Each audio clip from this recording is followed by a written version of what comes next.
y es parte de nuestra ruta y nuestro trabajo cotidiano estar en ambos países. También estamos en Uruguay, gracias a Dios estamos Ah, creciendo. qué Ujú. interesante. Así que sí, sí, y bueno, lamentablemente ayer no pude estar en esta Sí. presentación de resultados que se hizo en Red Uno, pero bueno, siguiendo todo el proceso desde cerca como siempre. Claro. Roger, ¿hace cuánto tiempo Captura Consulte realiza encuestas preelectorales? Las primeras, Tufi, si mal no recuerdo, son del año 2001 o 2000. O sea que ya hay una experiencia larga. Bastante, ¿no? Nos Sí, encantaría que hayan más, pero lamentablemente los procesos son cada 5 años, así que sí. bueno. ¿Y cómo le ha ido en términos generales en la, no pronóstico, pero en la descripción de la intención de votos? Bueno, primero que nada, las encuestas no solamente tienen ese propósito, un poquito aclarar para todos los que te escuchan que Ujú. los contendientes normalmente utilizan las encuestas para diseñar estrategias a lo largo de toda su campaña y monitorear cómo van avanzando, porque es dinámico el asunto y cambia de una medición a otra. De ahí que cueste bastante hacer una buena prospección hacia el futuro. Pero también los medios de comunicación usan las encuestas un poco para poner de relieve los temas más importantes y también entender cómo va yendo la intención de voto.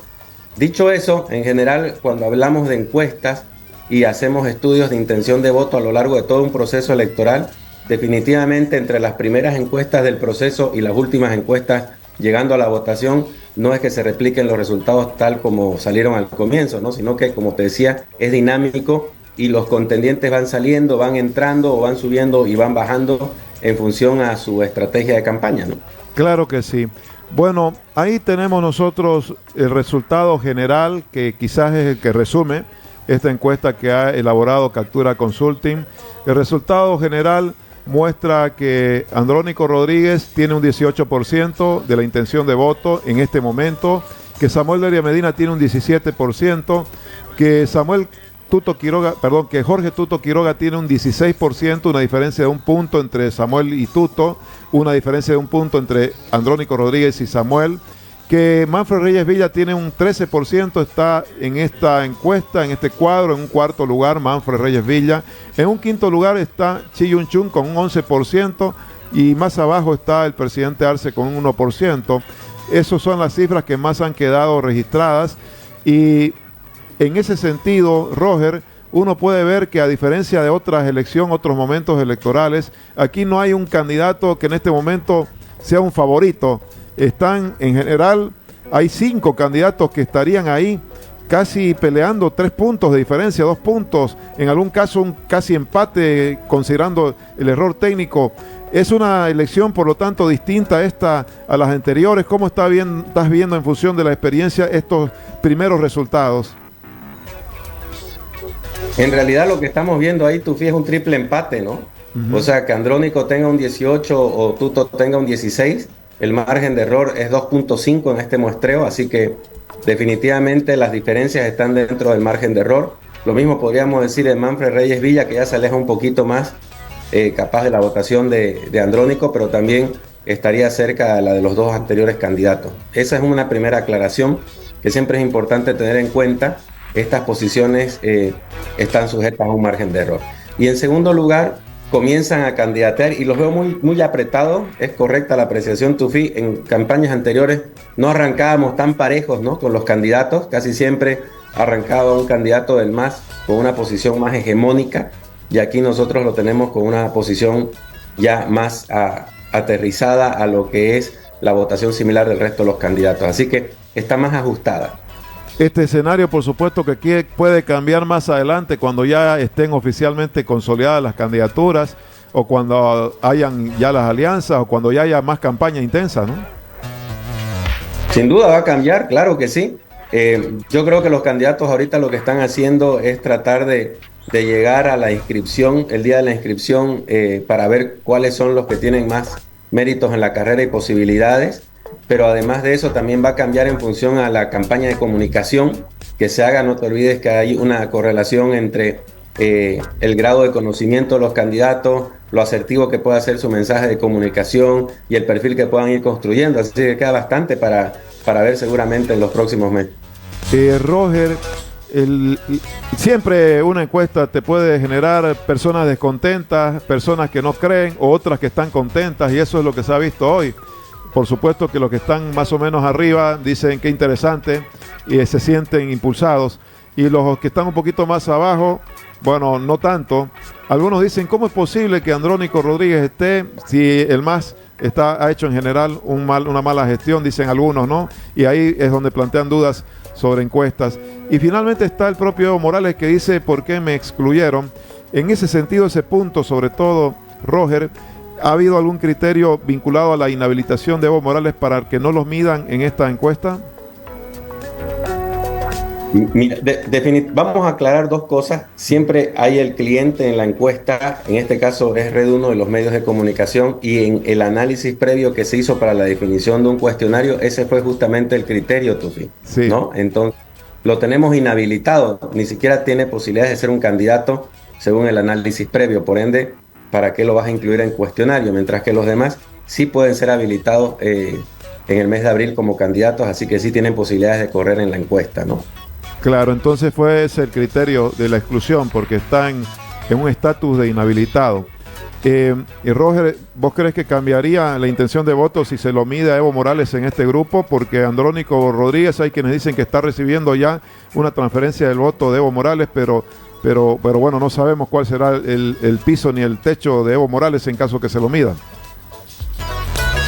Habrá que hacer un análisis del perfil de los votantes. Definitivamente un candidato como Andrónico se alimenta de los votos de Morales y se alimenta de los votos también de poblaciones urbanas de perfil más moderado, ¿no? en su visión de gestión económica y política. Pero definitivamente Evo Morales es también una persona que traccionaría bastante votos. Yo en lo particular creo que si estuviera en esa encuesta también estaría en el primer lugar como lo está Andrónico, ¿no? Capaz que con más o con menos porcentaje, eso habría que verlo, pero definitivamente todavía tiene su voto y su perfil duro que arrastra pues una favorabilidad alta para ese candidato, ¿no? En función de tu experiencia, sé que esto es análisis y tu rol es mucho más técnico, pero uno ve ahí tres grupos al menos de candidatos, ¿no? Primero está el oficialismo con Andrónico o el candidato que definan, que están disputando todavía eso. El otro grupo está entre Tuto Quiroga y Samuel Loria Medina, el bloque ese, y el otro bloque entre Manfred Reyes Villa y Chi. Esos son, desde tu perspectiva, los que van a competir realmente en esta elección en función de tu experiencia. Ya es difícil, Tufi, que aparezca un candidato nuevo que quiera inscribirse el día de las contiendas y arrancar desde mucho más abajo. Yo creo que has definido bien tres bloques que se van a presentar. Bueno, hay el bloque de unidad que tiene que decidir un candidato próximamente, y creo que también Manfred Reyes Villa y el señor Chi también han llegado a un preacuerdo similar. En ese caso se podrían tangibilizar los tres bloques para la carrera electoral, ¿no? Caso contrario, capaz que sean más, pues, ¿no? Ya candidatos por separado. Sí. Ahora, hablando de la muestra, Roger, pero antes de eso, un último punto sobre los resultados. El tema del no sabe, no responde, o lo que se podrían considerar, no sé si indecisos, ¿es alto en este momento? A mí me sorprende y es más bajo de lo que esperaba, Tupi. En elecciones anteriores nosotros bordeamos el 30% y aquí estamos bordeando el 20-21%. Entonces, pareciera ser que hay mayor definición de la intención de voto previo a la contienda que en otras campañas, ¿no? Así que ese es un dato interesante a observar. Dentro de ese 20% de la encuesta, pues están los que dicen por ningún candidato no ir a votar, no lo sé, o no he decidido, o no respondo. Hay varias cosas metidas ahí en ese saco que se podrán analizar por separado de aquí hacia el futuro. Lo lógico es ir esperando que esto vaya disminuyendo y que en las próximas encuestas tengamos capaz que un 15, un 14, un 16% de indeciso. Sí. Sé que también se midió un poco estos temas de techo de crecimiento probable o pisos. En ese sentido, Roger, de estos 5 candidatos que aparecen ahí, varios de ellos en una situación de casi empate, 4 por lo menos, en ese escenario, ¿quién tiene las posibilidades de crecer más según la medición que han hecho hasta este momento? Ese es un dato interesante, Tufi, que no lo tengo en mente. Hay una pregunta que se presentó en la encuesta, sí. Sinceramente no lo tengo presente, pero cuando tú sumas en el grado de favorabilidad que tiene un candidato, los que dicen favorable y muy favorable, ahí estarías acercándote a lo que es un potencial de votación hacia el futuro, ¿no? Entonces hasta ahí podría como que crecer el voto del candidato. Me Sí. parece que, me parece que el candidato más resistido en este momento, los que tiene más techo, pero también más rechazo, es la gente del MAS, pero así ha venido siendo su comportamiento siempre, ¿no? Porque como que medio país vota en contra y como que medio país vota siempre a favor de ellos. Veamos cómo evoluciona en esta campaña. Sí, ahora Roger, ya entrando a la muestra, la que han aplicado como Captura Consulting, porque siempre se dice que el voto rural puede modificar un poco el escenario y que las encuestas generalmente son muy capitalinas y urbanas. ¿Cuál ha sido la muestra? ¿Han llegado a alcanzar también al área rural? Nosotros dividimos el padrón electoral en tres partes, Tufín, para que todo esté muy representado. Por eso el muestreo se llama muestreo probabilístico y estratificado. En primer lugar, cada departamento tiene su peso respectivo dentro del padrón, es decir, que si Santa Cruz pesa no sé, el 30% del electorado, va a tener el 30% de las 1.500 encuestas. Dentro de cada departamento tú tienes la ciudad capital, tienes las poblaciones con más de 10.000 inscritos, que son ya de provincias, y tienes las poblaciones con menos de 10.000 inscritos, que son también de provincia. La mayoría de estas localidades con menos de 10.000 inscritos son las que se consideran rurales, de esos pueblitos que están escondidos, ¿no? Que la gente siempre es susceptible que se encueste. Pues bien, están representados también en la muestra dentro de esta franja de menos de 10.000 inscritos. Se llevan más o menos un 16, 14% de todo el padrón electoral, y ese es su peso significativo. Yo creo que estas sorpresas que podemos esperar de la gente que es susceptible normalmente de que se mida o no se mida el área rural, viene por el lado de indecisión o indefinición en el voto, porque es en esas poblaciones donde tú tienes 30, 35, hasta 40% de no sabe, no responde. Entonces, esa indecisión es la que normalmente tiene un 15% de peso en el padrón, y al final del día podría subirte a un candidato 2, 3 puntos, ¿no? O bajarte a otro.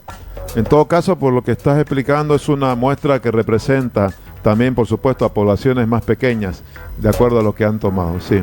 Y la muestra son las 10 ciudades capitales más el Alto y 47 poblaciones menores. Perfecto.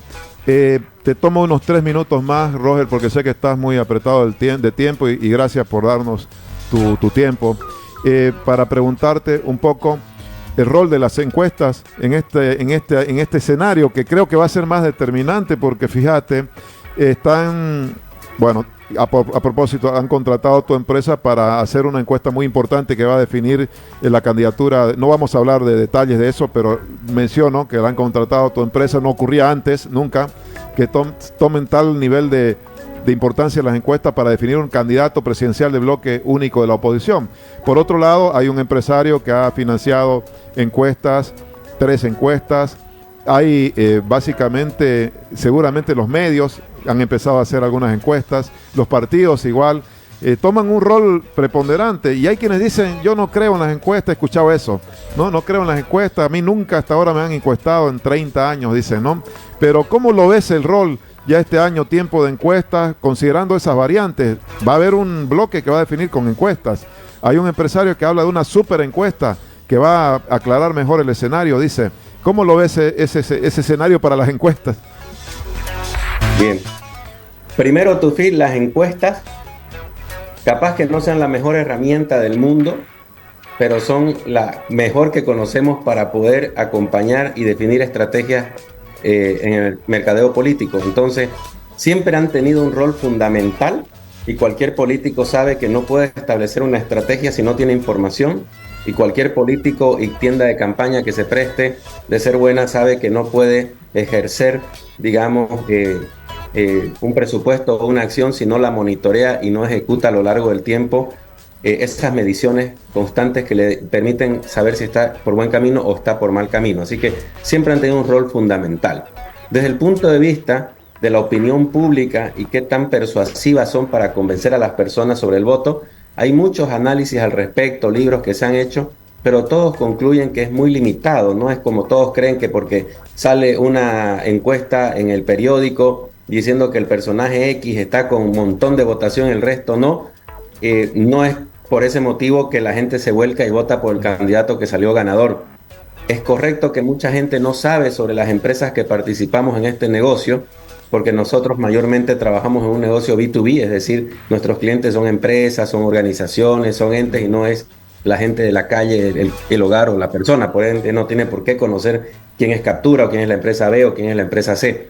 Sin embargo, siempre son susceptibles de la influencia que tienen las encuestas y las evitan, tratan de verlas con bastante recaudo. Desde ese punto de vista, yo te diría que como medios para persuadir a la opinión pública son bastante limitadas. Adicionalmente, no te olvides que el candidato A sale en la encuesta 1 ganando y el candidato B sale en la encuesta 2 ganando, así que al final hay un fuego cruzado que ves en los medios de comunicación y acabas diciendo, pucha, ¿a cuál le voy a creer? Entonces no le creo a ninguna. Sí. Y adicionamos un tercer rol, en este caso particularmente, donde hay bloques que quieren unirse y elegir un candidato único, donde de vuelta la encuesta aparece como una herramienta viable para poder entender lo que la gente opine, lo que la gente respaldaría mejor de cara a establecer este candidato. Y bueno, la están usando bajo procedimientos y mecanismos que les parecen los más coherentes y más razonables, para que todos los participantes del bloque se sientan cómodos de que va a ser una evaluación de sus potencialidades imparcial, ¿no? Permitime, así que sí. Permitime el último minuto, Roger. La muestra fue, en el caso esta, cara a cara o se utilizó el sistema online. Y te pregunto lo ultimito, ahí en la misma pregunta, dos en una. Más encuestas más casos aplicados, por decir, 5.000, 7.000 encuestas o 10.000 casos, ¿garantiza más precisión que 2.000? Normalmente, un buen proceso de muestreo para encuestas políticas que tienen que abarcar a todo el territorio nacional, incluir personas de muy bajos recursos, incluir personas que están en el pueblito más escondido en el área rural e incluir personas que tienen más de 70 años, es mucho más fiable la herramienta cara a cara que la herramienta online, porque la online tiene limitaciones para llegar a estos segmentos de mercado. Entonces, esa es la respuesta a la primera. La encuesta que se hizo... ¿en la de ayer fue online o fue cara a cara? No, fue cara a cara. Perfecto. Cara a cara y con el uso de dispositivos móviles que te permiten mayor precisión en las verificaciones, ¿no? Sí. Tienen geolocalización, registro de audio, sí. O sea, son procesos muestrales muy bien controlados y estabilizados y monitoreados. Ahora, tu siguiente pregunta, sí, ¿cuál era? Te decía si 15.000 casos, me refiero a 5.000 cuestionarios, garantizan más precisión que 2.000.